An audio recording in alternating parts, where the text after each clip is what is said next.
Hello guys, మరొక get ready with మీతో వచ్చేసిన అనమాట. శారీ చూడండి, చాలా బాగుంది కదా. కలర్ కాంబినేషన్ కానీ క్లాత్ కానీ నాకు చాలా నచ్చింది. ఈ శారీ నేను ఎక్కడి నుంచి తీసుకున్నానంటే M5 శారీ కలెక్షన్ నుంచి అయితే తీసుకున్నాను. ఎక్కడికి వెళ్తున్నానో లాస్ట్లో అయితే చెప్తానమాట. సో కొంచెం ట్రెడిషనల్గా రెడీ అవుతున్నా.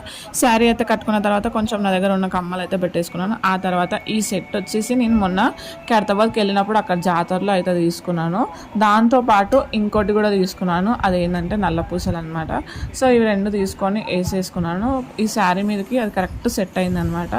సో కొంచెం లాంగ్స్ ఏంటంటే షార్ట్ అయిపోయింది నాకు, ఇంకా అయినా పర్లేదు, బాగానే ఉంది. ఇంకా చూడండి, సెట్ అయితే చాలా బాగుంది కదా. నాకు తక్కువ కాస్ట్కి పడింది అనమాట. ఎంత అంటే 150 రూపీస్ మాత్రమే. సో ఇంకా ఆ తర్వాత నేను స్టిక్కర్ అయితే పెట్టేసుకున్నాను. ఇంకా తొందరగా రెడీ అయ్యి ఎక్కడికి వెళ్తున్నామంటే గణేష్లను అయితే చూడడానికి అయితే వెళ్తున్నాం అనమాట. సో ఇంకా ఫైనల్గా నా లుక్ అయితే ఇట్లా ఉంది. నా లుక్ ఎట్లా ఉందో కింద అయితే కామెంట్ చేయండి guys. Thank you for watching guys. Bye bye.